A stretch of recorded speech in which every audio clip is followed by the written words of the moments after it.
akad. Kalau mau skip Al-Fatihah. Skip ayat pendek. Ayat pendek ya, nah, itu agak ragu antara dua itu mana yang lebih penting. Seandainya lebih singkat lagi waktunya saja, cuma dapat Al-Fatihah aja dapatnya. Bisa, boleh. Sebenarnya iftitah cukup sampai Allahu Akbar kabira walhamdulillahi katsira wa subhanallahi bukratan wa asila. Titik boleh. Gitu ya. Sampai baca dulu. Ini enggak lagi, udah waktu udah mepet kali nih, tinggal Al-Fatihah aja. Bisa, Bisa, nggak ya? apa-apa. Al-Fatihah aja pada semua jenis sholat nggak apa-apa. Sholat wajib aja nggak apa-apa. Cuma Al-Fatihah, iya batal sholatnya kalau di skip Al-Fatihah. Al-Fatihah pula yang di skip. Oke ya, silakan. Assalamualaikum Ustazah yang kami sayangi karena Allah, dan Assalamualaikum teman-teman seperjuangan dalam menuntut ilmu. Ustazah, apa namanya, di TikTok itu kan sering berseliweran tentang sholat awabin yang katanya habis sholat maghrib jangan ngaji dulu. Oh gitu kan. Tapi sholatlah awabin. Saya masih bingung sholat awabin itu apa, Ustazah? Bukan jangan ngaji dulu, tapi awabin ini sholat yang dipopulerkan oleh madhab Syafi'i. Status hukumnya sunnah. Kalau kita baca kitab-kitab madhab Syafi'i, ada namanya sholat awabin. Awabin itu dikerjakan maghrib menjelang isya. Jadi sholat maghrib dulu, lalu ba'diyah maghrib. Ba'diyah maghrib sunnah muakkad. Iya dong. Ya, betul. Nah, lalu sholat awabin minimal 2 rakaat, maksimal 6 rakaat. Kalau mau 2 rakaat cukup, 4 rakaat boleh, 6 rakaat boleh, iya kan? Nah, sengaja aku sholat sunat awabin 2 rakaat sunnah atasku karena Allah. Nah, rakaat pertama, kedua, terus pertama dan kedua, setiap 2 rakaat dianjurkan baca Al-Ikhlas 6 kali, Al-Falaq 1 kali, dan An-Nas 1 kali setelah Al-Fatihah. Apa guna sholat awabin? Ada 2 hadisnya. Yang pertama, diampunkan dosa dari pagi menjelang maghrib. Bahkan dalam hadis riwayat At-Tirmizi, diampunkan dosa 12 tahun yang lalu, dosa kecil, tapi dalil ini tidak terlalu kuat. Tapi bisa dikerjakan. Nah, tetapi itulah sholat awabin. Tujuannya mengampunkan dosa saja. Batasnya adalah azan isya. Tapi jangan baca Al-Quran dulu, sholat awabin dulu, tidak usah baca Quran. Tentu saya tidak berani menyatakan demikian. Artinya boleh aja tidak dilakukan gitu loh. Satu hukumnya tetap sunnah. Cuma karena waktunya mepet, mungkin di video yang ibu lihat itu awabin aja dulu. Kan waktunya mepet, takutnya kan baca Quran bisa habis isya. Mungkin motivasinya itu. Tapi apakah jangan dulu baca Quran? Tidak juga. Boleh aja, nggak awabin pun nggak apa-apa. Jadi dia itu tujuannya mengampunkan dosa kita. Dia mirip-mirip, beda tipis dengan sholat taubat lah. Nanti habis sholat banyak istighfar lah. Ya, itu dipopulerkan oleh mazhab Syafi'i. Ada lagi? Al-Ikhlas 6 kali, Al-Falaq 1 kali, An-Nas 1 kali. Setiap rakaat. Rakaat kedua gitu juga. Al-Ikhlas 6 kali, Al-Falaq 1 kali, An-Nas 1 kali. Itu tiap 2 rakaat gitu, Ustazah? Setiap rakaat itu aja. Setiap rakaat. Oh, setiap rakaat. Ke 1 2, salam kanan, salam kiri, 1 2. Salam kanan, salam kiri, 1 2. Terus habis sholat awabin itu ada doa khususnya nggak, Ustaz? Enggak, perbanyak istighfar aja. Oh, istighfar. Oke. Terima kasih, Ustaz. Tafadhol. Assalamualaikum warahmatullahi wabarakatuh. Waalaikumsalam warahmatullahi wabarakatuh. Begini Ustazah, yang saya mau tanyakan, ada anak atau orang dewasa yang katanya melihat sesuatu yang tidak kasat mata. Apakah ini benar atau tidak, dan bagaimana kita menyikapinya? Ada orang yang dibuka tabirnya oleh Allah Azza wa Jalla. Artinya orang ini bisa melihat hal yang gaib. Itu bukan sebuah kelebihan, itu sebuah kelemahan yang harus diobati. Apakah itu benar? Ya tentu benar. Karena pertama kita harus percaya kepada yang gaib. Yang gaib itu ada jin, ada setan, ya. Nah, cuma ini harus diobati. Maka orang-orang yang seperti itu mesti dia berlindung kepada Allah untuk tidak bisa melihat itu. Baca doa pelindung diri yang sering saya sampaikan. A'udzu bikalimatillahi tammati min syarri ma khalaq. Ya Allah, aku berlindung kepadamu dari kejahatan semua makhluk. Nah, pokoknya tidak cuman ada orang yang khusus bisa melihat itu, tidak cuma ada orang yang khusus yang bisa melihat itu, enggak. Kadang-kadang kita juga sekali-kali terlihat, cuman nggak kita pikirkan aja, iya kan? Sekali-kali terlihat, tapi itu nggak apa-apa, dia tidak sampai mencederai. Cuman secara respon, ketika kita ngelihat kok ada yang lewat, ya a'udzu bikalimatillahi tammati min syarri ma khalaq. Ya Allah, aku berlindung kepadamu dari kejahatan semua makhluk. Pernah ngalamin gitu? Pernah ya. Ada lewat apa gitu ya. Jadi cukup baca a'udzu bikalimatillahi tammati min syarri ma khalaq. Biasanya kalau dia tidak sampai memecahkan benda atau memecahkan barang, biasanya aman. Nah, itu nggak apa-apa karena jin itu ada. Jadi bukan kelebihan itu, yang kelemahan. Oh, melihat yang gaib. Melihat yang gaib mal manfaat, tidak ada manfaat. Itu kelemahan. Mampu melihat yang gaib itu kan kelemahan. Itu bukan kelebihan. Apa manfaatnya? Kita hanya sekedar takut dan khawatirnya kita berserikat, khawatirnya kita kerjasama sama dia, khawatirnya kita suruh dia ngikutin orang, tengok orang itu ngapain dia. Makanya orang-orang berserikat dengan jin banyak yang awalnya karena bisa ngelihat jin. Lah kalau berserikat dosanya gede banget, iya kan? Jadi itu bukan kelebihan, itu kekurangan. Kadang-kadang orang bangga dia bisa nampak. Karena dia bangga dia bisa nampak. Ya kalau dia punya iman, kalau dia tidak punya iman ngobrol dia, kerjasama dia, main catur dia. Nah, berserikat itu namanya. Berserikat itu nggak boleh. Berserikat tuh tahu ya? Kompromi. Syirkah. Apalah namanya bahasa Indonesianya tuh ya. Berserikat dia nggak bisa dia. Takutnya kalau dia nggak siap dia berserikat dengan jin, berserikat dengan setan. Nah, Orang dipisah. ujung-ujungnya ya mengobati orang berserikat dengan jin juga nggak boleh. Pernah nggak ibu lihat orang datang ke seseorang, lalu kemudian datang lagi besoknya dia tahu ibu malam suka bangun ya, ibu itu kok malam suka ngorok, ibu itu kalau tidur itu jangan telungkup. Seakan-akan dia tahu kali, terus percaya kita sama dia, terus kita siap bayar mahal untuk berobat ke dia. Itu kan serikat jin. Jadi si orang yang mengobati, ada satu jin yang dia kenal, dia menyuruh si jin ini menyuruh temannya ngikutin ibu malam, Suruh survei. nanti dia sampaikan ke jin saya ngomong ke saya. Memang seperti itu cara kerjanya, sehingga kita percaya. Banyak berlindung saja kepada Allah itu syirik. Ya, terima kasih Ustazah. Sama-sama.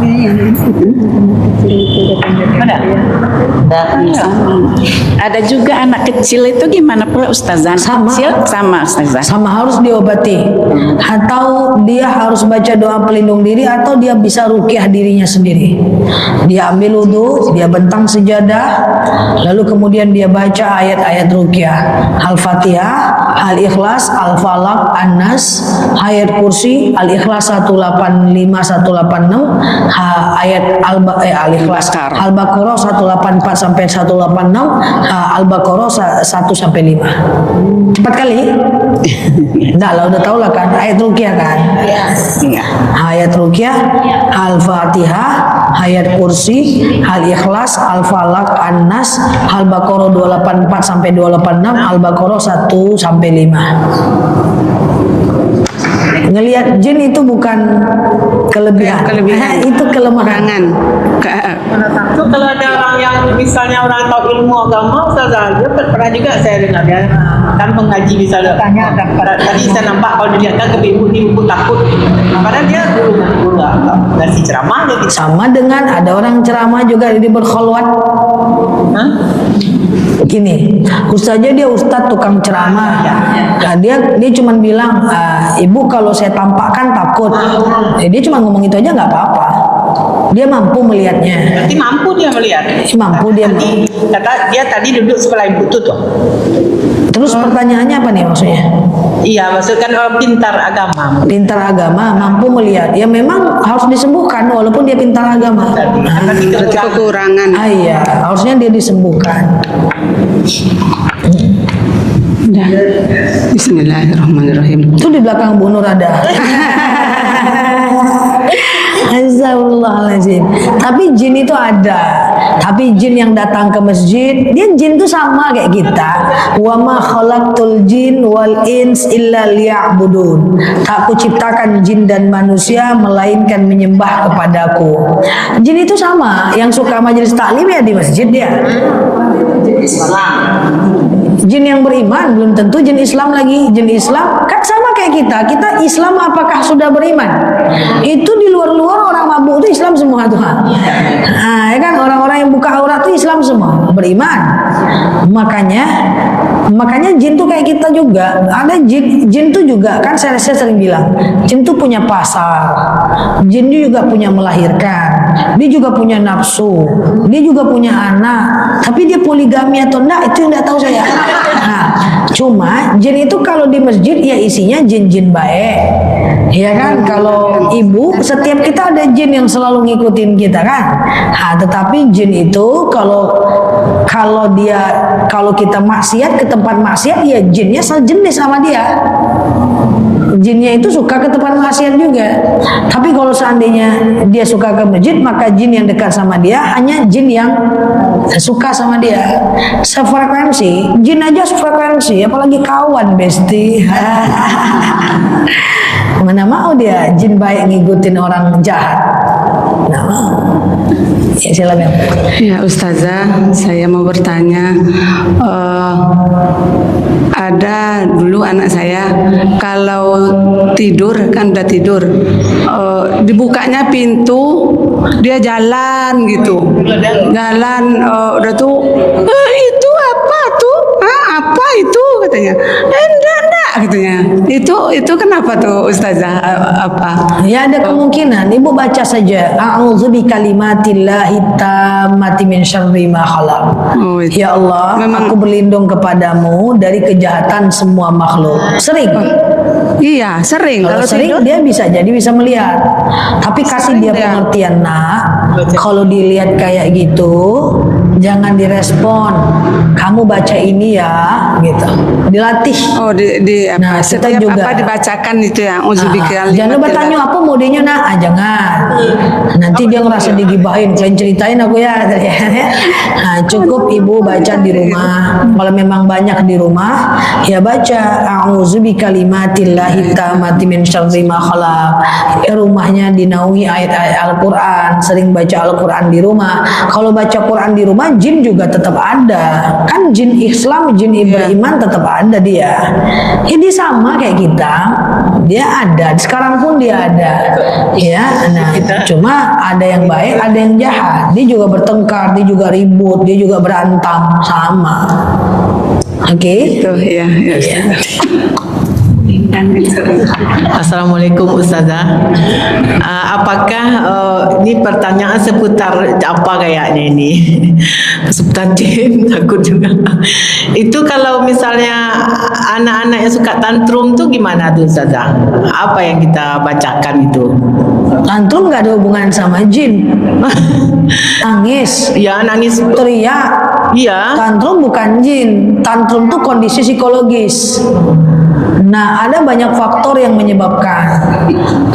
Ketika dia tantrum, keinginannya dipenuhi. Iya dia Besok dia tantrum lagi, dipenuhi lagi. Besok dia akan melakukan itu. Iya. Jadi ada juga baca-bacakan ayatnya gitu. Ayatnya kalau memang mau bukan jin itu, bukan ayat Bu, Ya, enggak. tapi doa. Allahumma layyin li qalbahu. Tapi tantrum itu kondisi mental, kondisi psikologis. Caranya harus dengan terapi. Asal muasal anak-anak tantrum itu adalah ketika dia pengen sesuatu nggak dipenuhi, dia teriak. Ya. Nggak dipenuhi, makin teriak. Ya. Nggak dipenuhi, teriak terus, nangis sampai nangis dia di level 4 baru dipenuhi. Oh berarti kalau nangisku di level 4 dipenuhi nih, gitu. Terus besok dia pengen sesuatu lagi, harapan yang nggak terpenuhi, dia teriak langsung level 4. Ternyata level 4 nggak juga bisa, dia naik lagi ke level 5, baru dipenuhi. Emosional berarti. Makanya tantrum itu idealnya tidak dipenuhi apa yang dia mau. Betul. Sampai dia tertidur capek. Ya sampai tertidur. Ini cucu saya gambar ganti-ganti aja dia tantrum Ustazah. Yang ini berarti dia ada tambulansum lagi. Ya, karena kalau ibu penuh ya otaknya kebaca langsung. Kalau dia pukul-pukulnya Tapi- mamanya gitu. Tapi kalau mau lebih bagus itu perginya ke psikolog. Karena itu Ya persoalan betul, mental. tak dapat keinginannya. Dapat keinginannya. Karena itu pernah dipenuhi itu. Pasti saat tidak dapat keinginannya, dia nangis dipenuhi, otaknya akan mikir, Iya. kalau aku nangis dapat gitu. Iya, jadi obatnya dicuekin aja, dia nanti dia capek sendiri Harus tidur. diberikan sinyal ke otaknya, kamu jangan dipikir kamu nangis kamu bakal dapat, makin nangis makin gak dapat. Nah itu dia kayak gitu aja. Saya macam punya ponakan nangis adik nanti bisa dia ngancam kita. Kami bilang nangislah, makin nangis makin gak dapat. Sehingga dia tahu makin aku nangis makin gak dapat, makin mintanya baik-baik makin dapat. Nah, nangis, ya udah nangis sana, nggak apa-apa. Semua tante-tantenya bilang kayak gitu, karena udah sepakat. Ya udah nangislah, nangislah. Nah itu supaya dia besar dia lebih dewasa. Iya. Oke, satu lagi Ustazah, gini, apakah kita misalnya pulang menguburkan mayat gitu kan sampai ke kuburan, pulangnya itu kita wajib mandi atau Bukan hanya wajib mandi atau apa? ya wajib mandi atau boleh nak mandi atau gimana? Bukan wajib mandi, sunnah. Oh jadi mandi kita ya? Mandi sunnah. Nah, keramas. Balik lagi ke tadi, tapi kalau dia yang nangis itu bayi, nah itu ada kemungkinan jin. Ruqyah lah. Kalau bayi nangis malam nangis, malam nangis, malam nangis.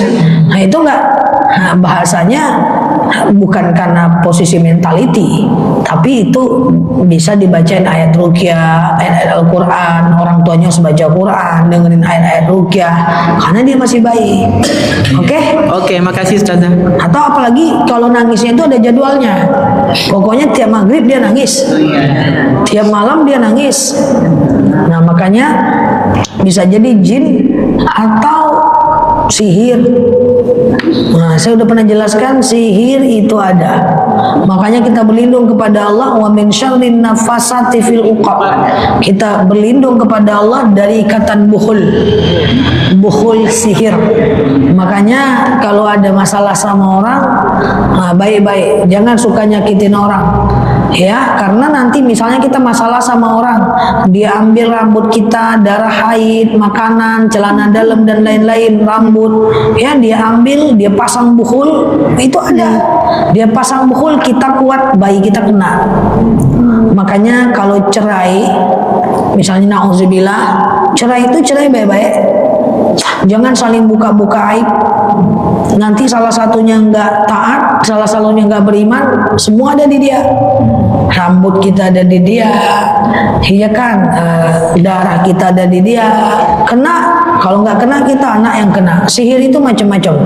Bisa nanti jadi memar-memar badan, bisa jadi mimpi buruk, bisa jadi bayi nangis terus, bisa jadi apapun yang ditanam di rumah itu mati. Bisa dites, tanamlah kaktus. Kalau mati dia hati-hati. Atau misalnya suka mimpi buruk satu keluarga, sebentar ini mengigau, ini mengigau, dan itu menular dan sulit disembuhkan kalau sihir. Harus temukan bukhulnya. Kalau kesurupan nggak perlu bukhul, Nah, kalau disuruh Jin doang yang masuk, nggak perlu bukhul, ruqyah selesai. Pindah rumah, pindah tempat, ajak main, makan malam, bercanda, bergurau, selesai itu. Tapi kalau dia kemasukan jin, ruqyah sembuh, dibiarkan di situ, masuk lagi jinnya. Jadi biasanya kalau udah ruqyah, dia selesai, udah ajak pindah, santai, ganti teman, pergi kemana, gitu. Sembuh. Tapi kalau bukhul, harus sampai ketemu bukhulnya. Hati-hati, sihir itu, bukhul itu bisa al-kharijin, bisa dakhilin. Bukhul itu media sihir, bisa bentuknya rambut, makanya darah haid juga bisa, celana dalam juga bisa, ya medianya bisa macam darah juga bisa, maaf kotoran juga bisa. Ada rumah yang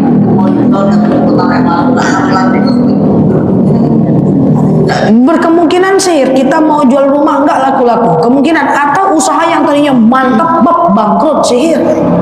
Ada kemungkinannya. Sihir itu kan dilakukan oleh manusia. Sahabat Nabi banyak yang pernah kena sihir. Makanya di Arab Saudi ada polisi mengantaskan sihir. Khusus dia mengkisos pelaku sihir. Pelaku sihir di Arab Saudi itu dibunuh di Masjid Kisos Jeddah. Libya ada khusus polisi sihir. Khusus polisi sihir. Bukan polisi pidana, sihir. Pelaku sihir. Pernah warga Indonesia kena di sana. Dia yang melakukan. Kisos. Kita tahu nasir itu. Karena kan pidata, itu kan pidana. Itu kan merusak jiwa, merusak badan. Tapi insya Allah, kalau kita rajin ibadah, tidak nyakitin orang, susah juga sihir itu masuk. Takut semua wajahnya, takut kena sihir. Nah, yuk. Kayak kesurupan tuh dia menular, tapi insya Allah dia tidak mudah.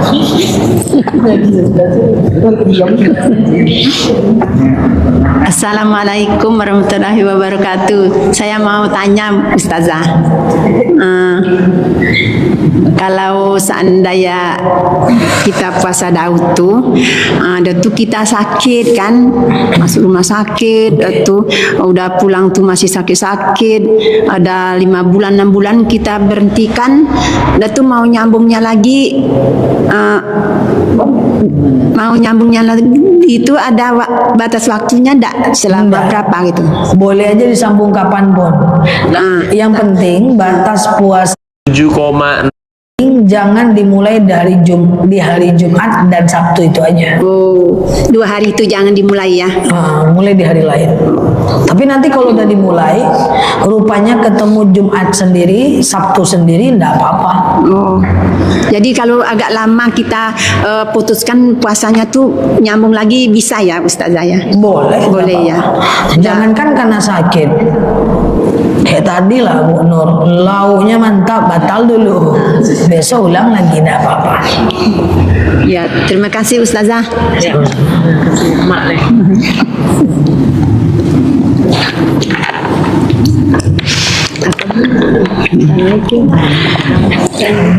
Assalamualaikum warahmatullahi wabarakatuh. Assalamualaikum Ustazah. Waalaikumsalam Bu. Ya, Ustazah, kita kan sholat sujud terakhir sudah assalamualaikum, apakah boleh ditambah Allahumma inni a'udzubika min sabdika ridhaka wal jannah, bolehkah tuh ditambah? Kapan itu? Salam. Ya sudah salam. Sudah salam doa namanya nggak? Ya, assalamualaikum warahmatullahi wabarakatuh itu ditambah Allahumma inni. Boleh, tapi udah doa statusnya. Karena yang wajib itu cuma salam ke kanan. Assalamualaikum warahmatullahi wabarakatuh. Sholatnya sah. Ke kiri kan tidak wajib. Jadi kalau mak baca Assalamualaikum warahmatullahi wabarakatuh, mak baca itu ya enggak apa-apa, status hukumnya sunnah, status hukumnya doa mak. Oh, mak. Mau semua doa mak baca, setelah itu enggak ada mak. Iya, iya.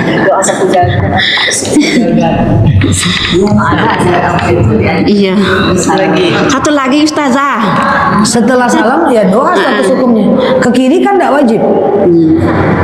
Nah, status hukumnya doa. Iya. Boleh nggak apa-apa, doa lain nggak apa-apa juga. Ustazah, Apa? kami apakah boleh orang batato sholat di masjid? Apakah boleh orang bertato sholat ke masjid? Sholat di masjid. Tato itu bukan soal masjidnya. Orang yang bertato itu kan tadinya kan tidak boleh. Cuman ceritanya kan dia bertaubat nih. Maka ketika dia bertaubat, dia dianjurkan untuk menghapus tato-tatonya nih. Tapi ternyata sakit nih. Kalau sakit, maka ada perintah untuk hifzun nafs, menjaga dirinya, ya. Tidak boleh dia sakit-sakitan dia paksa, itu tidak boleh dalam agama Islam.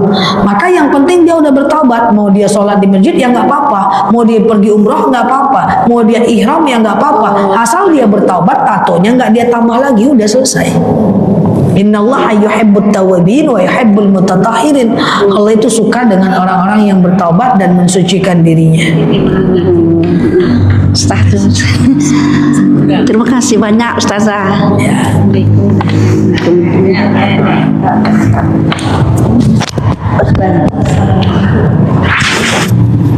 Anak adik ke? Mama dari mana sini? Nah, kakak tanya apa? Enggak. Ibu tanya apa ya? Tadi tanya. Ini agak melenceng sedikit Ustazah. Agak melenceng sedikit mengenai waris. Gini Ustazah. Ada seorang suami, tapi dia seorang suami semasa hidup dia bikin rumah untuk orang tuanya. Dengan dari biaya semuanya dia. Terus suaminya ini meninggal, rumah itu tidak ada nempati lagi, orang tuanya juga meninggal, saudaranya juga tidak ada, cuma ada cucunya. Apakah dalam hal ini si istri masih dapat bagian kalau sampatnya itu dijual? Istri dapat, kan istri bagian dari ahli waris. Itu tanah warisan. Tanah warisan kan udah menjadi hak suami, udah putus dia. Ya, tapi dia ada saudara laki juga, tapi satu Iya. orang. Kalau pertanyaan istri dapat, ya istri dapat. Walaupun dapat. itu tanah warisan. Sama dengan gini, kakek memberikan tanah untuk anak. Ya, Anak ini laki-laki. ya, Dia punya istri. ya. Lalu kemudian itu kan ketika si kakek udah mewariskan kepada anak, selesai, putus akad pertama. Iya. Maka itu menjadi punya anak. Kan gitu kan? Iya. Nah, kemudian anak ini dia membuat tanah rumah untuk orang tuanya. Iya. Dalam masa hidup. Iya. Berarti udah dihibahkan. Bukan, ini orang tuanya masih hidup, Orang tapi tua dia masih- mau bikin rumah untuk orang tuanya. Setelah orang tuanya meninggal, Setelah orang tuanya meninggal, itu rumah itu tidak ada mendapat rumah lagi. itu berarti udah dihibahkan kan oleh dari orang tuanya kan, berarti udah dihibahkan ke ibunya kan, berarti itu kan Iya. harta warisan dari ibu kan. Iya, iya, harta dari Bukan harta warisan dari suami. Bukan. Jadi Cuma- pertanyaannya apakah istrinya dapat? Iya, Bukan gitu. enggak. Apakah menantu dapat? Iya, menantu dapat. Nah, apakah menantu dapat? Gitu Dapat, ya. pertanyaannya. Iya. Ada cucu nggak? Oh, cucu laki-laki ada. Kalau apakah menantu dapat? Menantu cuma asobah, sisa saja. Oh, gitu. Jadi bukan apakah istri dapat, karena akadnya udah putus. Soalnya yang membangun tuh tidak ada bantuan siapa-siapa, suaminya gitu. Cuma tanah memang tanah warisan, yang membangun suaminya gitu. Tanah warisannya udah putus. Itu intinya itu tanah suami, bukan tanah warisan. Iya dong. Dan itu udah dihibahkan untuk orang tua. Itu adalah tanah orang tua. Iya, itu. Maka singkat pertanyaannya, apakah zakat, apakah warisan dari orang tua dapat menantunya kan gitu kan? Iya. Dia dapat asobah. Asobah itu Sisa. apa, Ustazah? Asobah itu sisa. Oh, belas kasih orang dajal berapa ngasih gitu. Oh, gitu. Oke. Iya. Iya. Makasih Ustazah. Iya. Kalau istri ya dapat. Kalau itu punya suami. Ya, bukan punya Istri suami. kan dapat warisan. Oh, iya. Ya, silakan. Assalamualaikum warahmatullahi wabarakatuh. Ini Ustazah, kalau misalnya kita mengamalkan ayat 1000 dinar itu Ustazah, kan bagus itu kan. Banyak juga amalannya kan, penghapusan dosa katanya kan. Jadi kapan waktu yang tepat untuk membacanya atau beberapa kali dibaca itu Ustazah? Waktu yang tepat untuk membacanya, waktu yang tepat untuk membacanya, Iya. baik. Kapan saja pun. Kalau fadilah seperti misalnya fadilah al-muluk, gitu kan, kemudian fadilah yasin, kemudian al-waqiah, fadilah ar-rahman, gitu kan, itu waktu yang paling tepat untuk Jumat. Al-muluk, karena Jumat dilipat gandakan pahalanya. Kalau ayat 1000 dinar kan itu untuk mengurangi, memudahkan urusan, melancarkan rezeki. Kan ada beberapa ayat juga kan, ya seperti misalnya surat At-Talaq ayat 2-3 dan lainnya. Kalau mau dibaca afdolnya kapan, ya afdolnya Jumat lah. Berapa kalinya terserah aja. Bebas. Karena Bu, ibadah sunnah itu yang kayak baca Quran, al-waqiah, al-muluk dan lain-lain gitu, itu dia tidak dia tidak ada rukunnya Bu. Jadi mau sekali 2 kali terserah Bu, gitu. Ya. Satu lagi Ustazah, beda puasa Tasu'a sama Asyura ini apa Ustazah? Kalau puasa Asyura diampunkan dosa kita setahun yang lalu dan diperpanjang dan bagaikan puasa 1 tahun lamanya. Sementara puasa Tasu'a hanya sebagai pembeda. Puasa pembeda saja antara kita dengan orang Yahudi, tapi itu disunnahkan oleh baginda Nabi. Karena orang Yahudi juga ikut berpuasa Asyura pada masanya, pada masa dulu. Jadi sahabat dan Rasulullah kan puasa Asyura nih. Terus salah seorang sahabat bertanya kepada Rasulullah, "Ya Rasulullah, bagaimana nih ceritanya? Saya dengar dari luar orang Yahudi juga puasa." Apa kata Rasulullah? "Ya, kalau gitu supaya beda dengan mereka, maka tahun depan kita tambah 1 dengan Tasu'a." Maka tahun depan ada Tasu'a dan Asyura. Hanya saja memang Rasulullah tidak berpuasa Tasu'a tahun depan, karena sudah meninggal sebelum waktunya. Dia cuma puasa pembeda, tapi tidak sekedar itu, status hukumnya juga sunnah. Terima kasih Ustazah. Ya. Pertanyaan saya sambung ke warisan. Begini Ustazah, ketika suami masih hidup, suami itu pernah bicara bahwa ini rumah untuk kamu, ini rumah untuk kamu, ini rumah untuk kamu.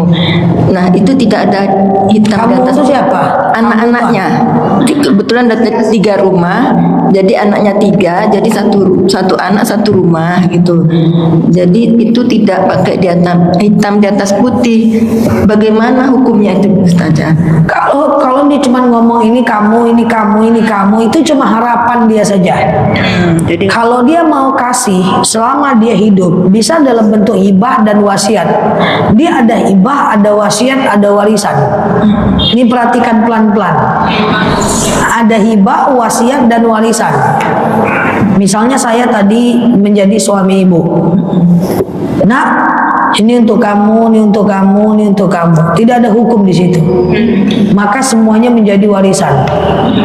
Tapi ketika dia jadi warisan, mereka pengen ngikutin kata-kata bapaknya untuk ini kamu, ini kamu, ini kamu, nggak apa-apa. Apa bedanya dengan hibah?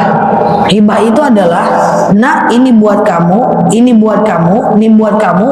Ganti namanya kepada nama kalian, itu buat kalian. Bisa kalian nikmati, bisa kalian tinggali, bisa kalian sewakan, bisa kalian kontrakkan. Pokoknya itu buat kalian, itu hibah. Jadi bisa dinikmati saat orang tua itu masih hidup. Yang kedua adalah wasiat. Nah, ini buat kamu, buat kamu, buat kamu. Buat kamu ya, Nak. Tapi ditulis. Tapi kamu hanya bisa menikmati kalau Mak udah meninggal. Selama saya hidup itu punya saya. Kalau saya udah meninggal, inilah punya kalian. Itu namanya adalah wasiat. Paham? Kalau hibah dinikmati saat hidup. Kalau wasiat hanya bisa dinikmati saat meninggal. Nah, harta yang tidak dihibahkan dan diwasiatkan adalah warisan.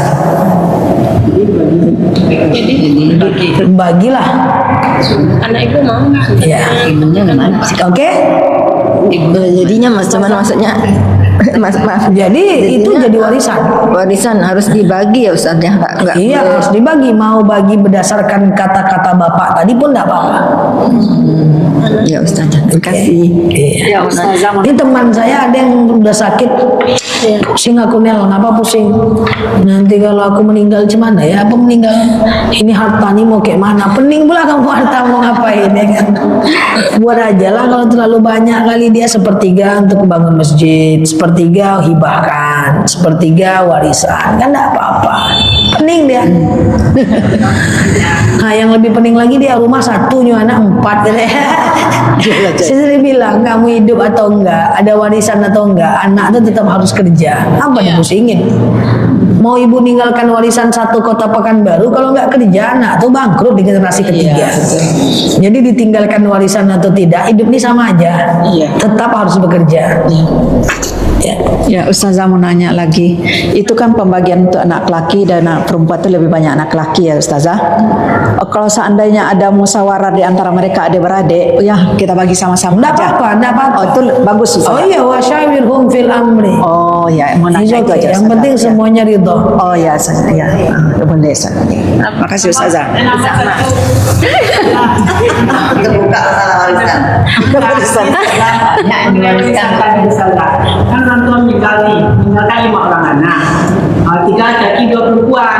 Terus yang mama meninggal ini harta anak almarhum lagi sumbar, yang perempuan aja yang mulai selesai. Sampai yang laki ini kan dia tak tahu lah. Sampai sekarang ada perempuannya satu tuh meninggal. Jadi harta ini banyak lumayan lah Ustazah, banyak Ustazah. Pertanyaannya, jadi gimana tuh Ustazah, laki-laki ini ada enggak apanya? Soalnya selama ini dia enggak. kalau mau itu kan tinggal pergi ke perdata saja untuk pembagian warisan. Pergilah, berangkatlah. Kita orang laki-laki ini kan takut juga Ustazah, nanti orang tua kita berdosa karena dia enggak tahu dulu kan gitu. Jadi untuk Enggak. Jadi pembagian warisan itu anak laki-laki dapat, di adat tak dapat. Ketika anak laki-laki pergi untuk menyelesaikannya secara Islami, bukan menyebabkan orang tuanya berdosa, justru itu supaya saudara perempuan tidak berdosa. oh gitu ya, perempuan ya, Sama Ustazah. dengan ada orang mengambil hutang. Ibu menagih hutang bukan karena ibu butuh duit itu, tapi supaya orang yang berhutang tuh tidak berdosa. Oh gitu ya. Iya, sama dengan suami nggak ngasih nafkah. Saja suami saya nggak ngasih nafkah, duitnya ada, minta lah kata saya. Minta nggak mau saya gengsi. Minta itu bukan karena kita itu tak butuh-butuh kali sama duit itu kalau kita bekerja, tapi minta itu menghindarkan suami itu dari dosa.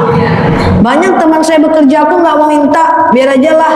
Tapi kamu ikhlas nggak?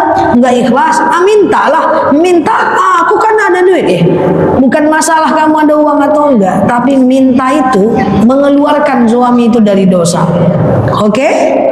Gitu dulu ya. Ya, Assalamualaikum warahmatullahi wabarakatuh. Jadi ketika seorang anak laki-laki ini menuntut, bukan dia butuh-butuh kali sama warisan itu, supaya menghindarkan yang lain dari dosa. Kalau dia ikhlas, kalau dia tidak ikhlas, kalau dia ikhlas ya aman lah. Oke, Abu Cucu terakhir. Enggak, nanya tips Ustazah aja biar kok nggak pernah ngantuk, nggak pernah nguap gitu. Astagfirullahaladzim. Astagfirullahaladzim. Segar aja gitu. Terus kalau ngadepin sesuatu kejadian tuh kok kayaknya tenang gitu, gimana bawaan tipsnya aja Ustazah menghadapi ya, musibah atau apa gitu, bawaannya kok enak aja kalau kami lihat gitu. Kayak nggak ada beban gitu. Tips-tips Ustazah aja gitu untuk kami Turunkan ya. Tadi pertanyaannya tips kenapa kalau ada sesuatu itu Kayaknya kok enak Apa aja. karena Kita yang ini belum ilmu ustaznya memang lebih tinggi dari kami lah ya, pastinya lebih banyak ilmunya. Cuman bolehlah sedikit banyak ini apa-apa aja yang harus kita ini kan ilmunya. contohnya gimana tuh ngadapin sesuatu tapi kok Ya, kayaknya musibah tenang. kemarin itulah Oke. ya, kurang Baik. lebih lah saja. Oke, kemudian yang kedua apa? Nggak pernah nguap nampaknya. Nggak pernah nguap ya. Nggak pernah ngantuk. Berarti kan ya. Tegar aja saya. Iya, tadi pagi Alhamdulillah Mak ya. juga nanya. Jadi kamu kegiatan tuh nggak pernah ngantuk ya nak? Oh tadi pagi Mak saya nanya. Jadi yang pertama tips ketika semoga ini bermanfaat ya. Amin. Ketika mendapatkan musibah atau ujian, kenapa kita tetap tenang gitu kan? Karena macam kalau saya sih, ini tips versi saya aja ya. Itu lebih memilih solusi daripada ketika kita terkena musibah. Saya cerita sedikit ya. Ketika orang tua saya kan meninggal subuh itu, saya nggak ketemu kemarin sama ibu waktu ke rumah ya. Iya. Orang tua saya meninggal subuh, saya ke rumah sakit sampai malam banget. Saya pulang cuman sebentar, baru tertidur menjelang subuh itu ditelepon sama abang, Dek balik lagi ke rumah sakit. Kan itu mendadak banget ya, mendadak masuk rumah sakit nih kan. Balik ke rumah sakit, oke. Saya langsung telepon, abang saya nangis. Nah saya sama sekali nggak nangis. Saya bilang, bang dengerin aku, jangan nangis, dengerin saya, karena belum tentu saya sampai cepat ini. Belum tentu saya sampainya cepat. Ini ada surat ini deh, bapak masuk ICU atau enggak kayak gitu. Saya bilang, apa kemungkinannya apa? Kemungkinannya tipis. Oke, kalau tipis prosesnya gimana? Masukkan selang ke dalam kayak gitu. Langsung saya karena kalau saya nangis saya nggak bisa berpikir. Nah kayak gitu kan. Oke, akhirnya telepon lagi, telekonferensi sama kakak yang satunya. Kakak bilang enggak, oke enggak. Nah, oke lah, udah urus ya katanya begitu ya. Saya bilang, dah, nanti urusnya. Sekarang masuk dulu ke kamar sama mama, sama Uda, sama abang saya. Talkinkan bapak jangan pernah tinggalkan. Saya berpikirnya itu solusinya aja. Karena kalau saya udah nangis itu saya nggak bisa ngasih tahu ke abang saya gitu kan. Nah itu solusi lagi tuh Bu, dalam pikiran saya pada saat itu. Nah ketika saya nyampai, dokternya keluar. Saya cuma telat mungkin tak sampai 2 menit aja. Saya masuk, emak saya sudah terdiam, abang saya sudah terdiam. Saya bilang, udah nggak ada bapak mak, udah nggak ada nak. Oke, saya dekat ke bapak. Saya pikir lagi, kalau saya nangis nih, kalau saya nangis ya pasti, tapi kan nangisnya agak-agak slow gitu sih. Ya saya nangis, saya bilang, mak tadi bapak ada ngambil nafas nggak? Mak bilang enggak nak, sejak kamu bilang suruh talkin, mama nggak lepas talkin. Bapak ada ngambil nafas nggak? Nggak ada sama sekali. Nah di situ saya tenang, artinya nggak ada ngambil nafas. Jadi bapak meninggalnya sangat baik, saya yakin gitu. Akhirnya saya bilang, tenang bapak tenang di sana, insya Allah saya selalu doakan bapak. Mama ikhlas ya mak, saya fokus ke solusinya ke mama gitu, karena mama harus tenang. Jadi saya tuh mikirnya tuh solusinya aja Bu, mama tenang ya mak, bapak nggak apa-apa, kita doakan, kalau kita doakan pokoknya bapak aman, mama udah ikhlas nak. Kata bapak masih kebuka dikit, saya tutup, baca doa tutup mata jenazah, dan setelah itu saya berpikir lagi solusi, ini kalau kakak saya datang pasti nangis. Nah, saya harus tenangkan biar bapak saya nggak kenapa-napa. Saya pikir solusi. Ternyata Uni Bu Nur datang lagi bawa sarapan. Bapak udah nggak ada Bu, kata saya begitu. Oh dia nangis, beliau nangis cukup histeris. Saya solusi lagi nih Bu, istighfar Bu, istighfar. Kalau ibu nangis, ibu harus keluar, nggak boleh kedengeran bapak. Istighfar Bu, istighfar, tenang. Setelah itu lihat bapak, coba ibu tenang, nggak boleh ngomong. Kalau nangis aja. Ya kan Rasulullah tuh juga sedih kan kehilangan anaknya, tapi nggak boleh histeris. Istighfar tenang. Nah saya berpikir mikir lagi, satu lagi kakak saya bakal datang. Saya nggak mau mereka itu meratap, Bu. Kalau meratap kan bapak susah, nggak boleh orang hidup meratap. Itu menjadi sakit bagi jenazah. Satu lagi dengar kakak saya teriak di sana, kayak gitu ya, ngomong istighfar kak, istighfar nggak boleh, tenang, istighfar nggak boleh, kasihan bapak. Kalau masih mau ngomong nggak boleh masuk, di luar aja kak. Iya deh kakak masuk, kayak gitu. Saya udah terus tenang, udah pokoknya semuanya harus ikhlas, nggak ada cara lain, kita semua mesti doakan bapak. Jadi mungkin kenapa akhirnya saya itu berpikir untuk lebih kelihatan tenang di hadapan ibu-ibu, bahkan saat ada yang melayat, mungkin saya itu lebih kepada pikirnya solusinya sih. Saya harus gimana? Langsung saya buat program keluarga, kita mesti kalau sedekah caranya begini, mesti kita kalau sholat ini doanya, mesti kita kalau sedekah nggak boleh lagi untuk diri sendiri kayak gitu. Tapi sedih nggak? Sedih. Malam saya sering sedih. Saya sedihnya malam, Bu Nur.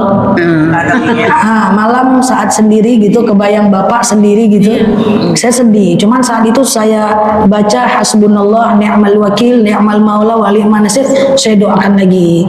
Pokoknya sedih doakan lagi, saya sedih doakan lagi gitu. Karena kalau saya sedih terus terlalu lama, saya bisa nggak fokus, nanti jemaah jadi terbengkalai. Saya itu aja. Kalau saya nggak fokus, kalau saya lemah, banyak hal yang nanti jadi terbengkalai. Jadi ke solusi. Sama dengan ujian yang lain, Bu Cucu. Misalnya contoh kita digibahkan orang, solusinya apa? Kalau kita sedih, kita takut, ngapain? Contoh misalnya di kantor atau kita ditipu orang kayak gitu kan. Kalau kita sedih kan kita drop, kita fokus ke solusi itu. Yang penting doa tadi dipegang. Hasbunallah ni'mal wakil ni'mal maula wa ni'man nasir. Oke, clear ya? Insyaallah bisa. Karena kalau kita sedih kita nggak bisa berpikir. Insyaallah. Tapi apakah saya nggak sedih? Sedih juga. Cuma ditahan aja. Nah, ditahan. Jangan berlarut-larut. Kalau disadari, jangan berlarut. Karena gini, saya sedih pun nggak ada gunanya juga buat orang tua saya. Kecuali sedih saya mendatangkan lapang kuburnya, nangis terus saya gitu kan. Tapi kan nggak ada gunanya. Nah, kemudian kenapa nggak pernah ngantuk? Masya Allah ya, kenapa nggak pernah ngantuk? Sebenarnya ngantuk juga, cuma kebetulan mungkin gini aja sih Bu. Kalau saya lagi ceramah kan otak saya berpikir, kalau otaknya dipakai kan fokus sehingga nggak ngantuk. Terus juga kalau lagi live juga nggak ngantuk karena kan lagi fokus banget. Cuman ngantuk nggak saya, ngantuk juga. Cuma biasanya kalau ngantuk saya sesimpel gosok gigi, bawa wudhu, udah gitu. Kalau nguap ditahan, bisa aja nguap tapi ditahan. Jadi nggak pernah ketahuan, nggak pernah lihat ya. Udah beberapa tahun ya. Kalau nguap ada juga, cuma ditahan. Oke, gitu ya. Apa Bu? Ya, minum diperbanyak. Minum saya 4 liter satu hari. Amalan supaya orang tua kita tuh atau kita maupun orang tua kita tuh supaya meninggalnya tenang itu. Meninggalnya tenang. Nah, itu amalannya bisa nggak pakai ayat itu yang ya ayyuhal mutmainnah itu?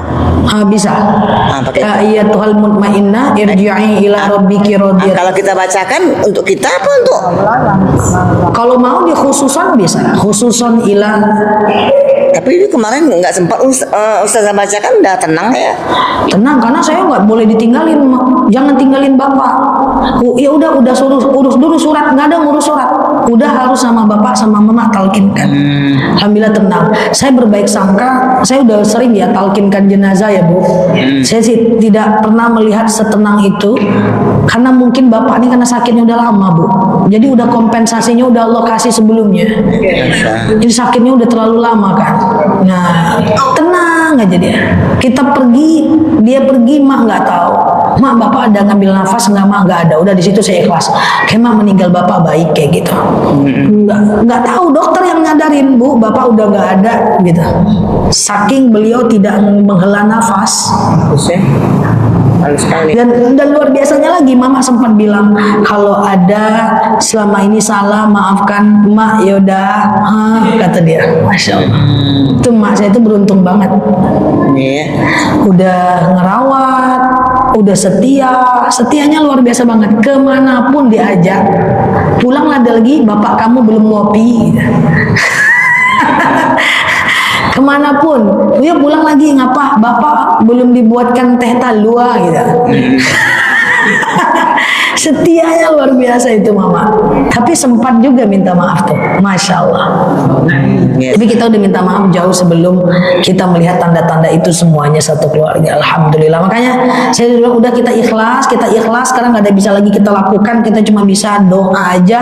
Jadi anak baik-baik, jadi anak soleh-soleha, doakan udah gitu aja. Nggak ada lagi yang bisa kita lakukan. Tinggal ada satu orang tua lagi yang mesti kita bahagiakan, kita senangkan bareng-bareng. Udah itu aja. Oke. Ya, semoga ibu-ibu sehat semua ya. Oke, amin. Ustazah, Ya. apa semua ilmu yang Ustazah kasih ini sepertinya bagi ibu agak terlambat. Gimana ulangi? Jadi ilmu yang Ustazah kasih kan agak terlambat sedikit. Udah kejadian sama saya baru datang ilmunya. Sering gitu. Gitu ya. Iya, baru dapat ilmu, udah tak ada lagi, udah mau diamalkan. Oh iya, terlambat ya. Kalau jemaah bilang kami ini nggak salah Ustazah yang baru lahir, jadi iya, kami baru tahu katanya gitu kan. Iya. Ya, insya Allah Bu ya untuk yang lain. Kalau nutup mata jenazah, Bismillahi wa ala millati Rasulillah. Jadi saya tidak sempat mentalkinkan bapak, tapi alhamdulillah bapak, abang dan mama. Saya cuma menutup mata saja karena mama tidak hafal doanya.